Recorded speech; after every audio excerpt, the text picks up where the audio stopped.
Or 1, 2, 3, 4. Do do do do do do do do do ba ba ba. All right, greetings from the wasteland. This is Freedom Film. What's the topic today?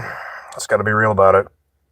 Watching some of these nurses lose their minds and likely losing their jobs because they're out talking about ways to fucking hurt Republicans or how to mess with people on ice if they go to the hospital.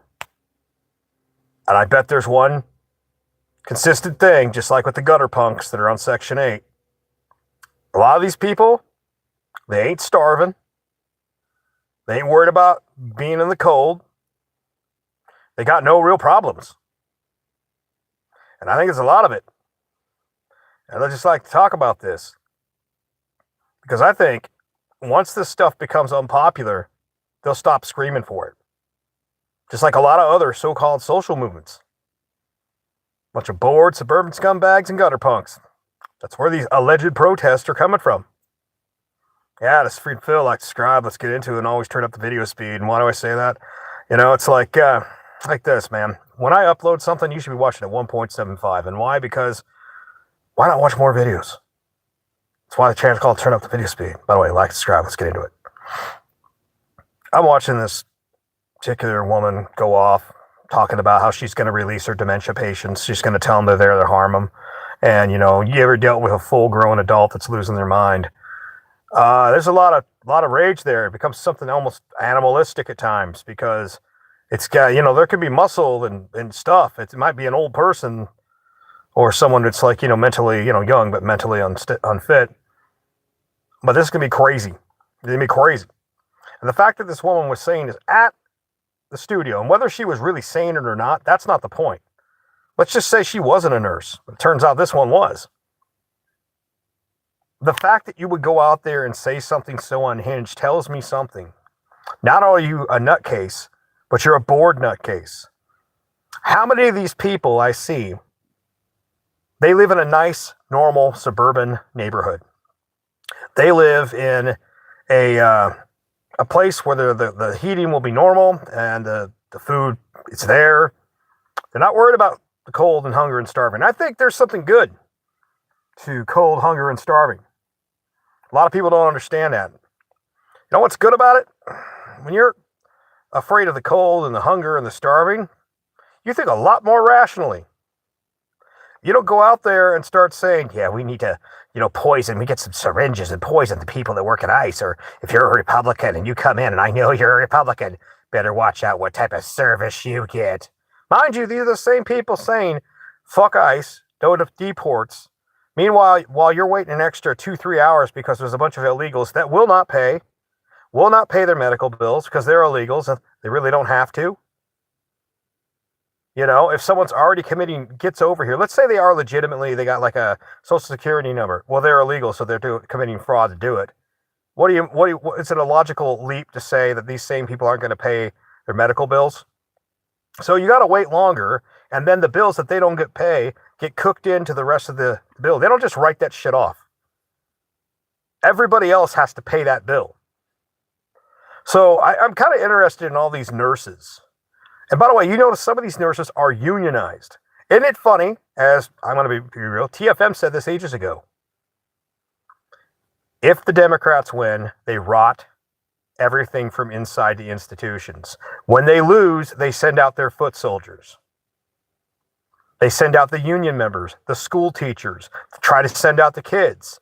They try to use, you know, union workers doing strikes and doing all sorts of crap. Hell, the teachers union, they try to support a bunch of things via unions and whatnot. And let's be honest, the propaganda wing, not to say that the Republicans haven't made some work into that. I mean, Fox News is just one, and there's a handful of others. But for the most part, the TV you turn on preaches what message?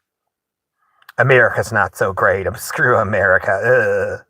You know, like, it's always this constant, America sucks, colonialism bad, white people bad. And if you want to fit in, you got to regurgitate it. I've met a lot of people that are sound, logical thinking people, and then they sit there and they'll regurgitate things I've heard, like sometimes Bill Maher hits the mark, sometimes he doesn't. And they'll regurgitate things from him or The View or some other shit. Now imagine for a second, let's take this out there. all these nurses, all these school workers, that this shit wasn't popular or you weren't being ordered to do it. And popularity for a lot of it really does come down to it. You're all saying the same shit because you were told the same shit, and all your friends were doing it, and you don't want to be the only one that doesn't. You remember that whole thing with Black Lives Matter? How many people didn't give two shits about the murders going on in the black community on a regular basis when it's black on black crime? Then suddenly they were like, oh yeah, man, we got Black Lives Matter. Bunch of white people from the suburbs. Yeah, because I said it matters. I care about it. Really? Do you really care about it? What are you doing to lower the violence? Are you trying to make normal two-parent homes in the black community? No. What about the hashtag Me Too movement? Once it became socially popular to say, I got touched, I got raped, something happened. How many women just came out and said, oh, it happened to me. Oh, it happened to me too. I remember one case, I was talking to these individuals, and like they said it happened to me, and then another one said, oh, he did that to me too. Lucky for their story, that guy died. I think he suicide or drug overdose or something. I don't remember. And I said, and I had the audacity to say, okay, which one of you did it happen to first? And they looked horrified back at me. I'm like, well, come on, what's the story? They're like, why would you even ask that? I'm like, because the one who didn't go to the cops back in the day is why the other one got raped. See, I just used mathematical mindset and calculation, simple time-based decision to show that if you had done something at the time, by the way, liberals, this is the problem I have with a lot of you, if you had actually done something functional, that other person wouldn't have had it happen, assuming that it happened to any of them. They were horrified that you would even dare to say such a thing. You're like, yeah, well, they wouldn't have believed us. Yeah, but all the other women around would have known to stay away from the motherfucker. That would have been a real result you could have done at the time, but it would have risked your public reputation. Oh, my public reputation, my marriage, people that might have marriage potential and all that. See? For your own selfish interest, your own best interest, you did what was good for you. And this is the same thing. That's why when I look at a lot of these nurse protesters that are fucking up their whole entire career over, popularity. If it was popular to say, something incredibly racial, like racist and racial or whatever, they would. In fact, you'll see that. They'll be like, it's all white men, white people, this, white, this. White people will say that shit. Just like some of those same people there a couple generations ago would be yelling about black people. This is a problem that people that have nothing better to do with their lives. They're bored suburban scumbags or gutter punk type of people living on Section 8. A bunch of people that if they were really afraid of the cold and the hunger, they wouldn't be fucking up this bad. Let me give you an example. We'll go with the type of drugs. Back in the day before people could fake crazy, single people that don't got kids. So I have the autisms, I have the hus. Those people would actually would stay away from worse drugs. Some of them would do them before the drug testing was there. But they would actually hold a job. Even if it was a shitty job, they would hold a job and pay rent. Mind you, rent was cheaper back then. But once you started giving people crazy checks for faking crazy, and they could find a cheap place to live, like, whether it was like an apartment or hell, maybe even doing a van life like what I'm doing, then those people became completely unhinged. Because if you're like some junkie living in a tent outside of Seattle, and effectively, you got $1,000 a month, that's a lot of money for drugs. You have no reason to care about keeping yourself together, keeping your standards together. There's no, like, for instance, if you are retired at a young age and you want to smoke pot for the rest of your life, you don't have to worry about a P test. Where am I going with this? That is the exact same phenomenon you see with these suburban scumbags and these gutter punks. Now imagine for a second, like you see with these find out situations with these nurses or these people in the teachers unions, where it's like, yeah, no, literally, you're getting fired for the shit you're doing. Just like, imagine for a second the people that are living on Section 8 welfare, are faking crazy. You go out there, you're breaking windows and doing shit, you got kicked off of the system. Watch how quickly they'd all get really fucking rational really quick about not doing stupid shit. Imagine also, you want to get rid of a lot of these suburban scumbags, these Karens, out of these protests, make it unpopular. Make it unfashionable. This is no different than people who used to have, like, You know the big hair that they had back in the late 80s, early 90s? Or the members only jacket way back in the day? You know, 1 point bell bottoms were a thing. These protesters are no different than any other fashion trend. That's all it is. So you put consequences where you get kicked off the system on one end, and then you make it socially like uncool to be that person. Because by the way, who's out there still screaming Black Lives Matter other than the most ardent supporters? No, that shit went the way of the dodo. Me Too was popular until it came out that a lot of bitches were lying. And then it kind of went the way of the dodo.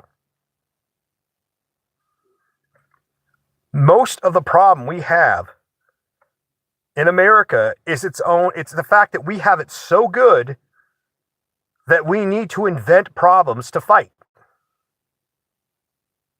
You can bet if that nurse was struggling to make her ends meet, I was struggling to pay that mortgage and keep the family fed, she wouldn't be fucking around like this. She wouldn't be talking about, hey, load a syringe up with some other stuff, or that one gay dude that got fired, gay nurse, talking about a certain vein in the leg. He wouldn't have been talking about that. He would have just been like, I'm doing my job, getting my money, and making what I have to do. And that's the problem. That's one of the problems about when you win in this game. Once you win, you realize you got endless time and you get bored. The other thing is, it's kind of like what people talk about where people, once you've been exposed to one type of pleasure, you need more intense. It's like drugs. You need a more intense version of it to get to the same high you had before. And I think that's the way a lot of these protesters are. And I see it. I see it with these people, like these old grannies and grandpas out there protesting like it's the 60s or some shit. I'm like, I don't know who rolled you out of who got you out of your walker, who got out of your easy chair. Come on, grandma, hold the fucking sign. I wonder if half of them even know where the fuck they are. That's a joke. I know most of them know where they are. But if those people had real things to deal with, or maybe a happy family and a bunch of grandchildren that loved them, do you think they'd be fucking around out there, yelling about this crap? Nope. That's just the truth. Most of the protesters you run into, that's all they got. And if some of them get taken out because of, play a stupid game, get a stupid prize, that might have been the best apex of their life. They're probably on the way down being like, shit, I'm done. But it wasn't like they had anything else more meaningful in their life going on. So I take it back to the basic thing. Most of these protesters, they're either subsidized welfare trash, faking crazy checks, or, Section 8, normal Section 8 welfare mamas, or they're quite literally bored suburban housewives and the simps that follow them. A bunch of Karens, whether they're fucking subsidized or otherwise. Karens and the lazy simps that follow them. Y'all need to get a fucking life. Go outside and bake something. That's my plan. I'm going to bake me another couple cobblers and some brownies. Peace.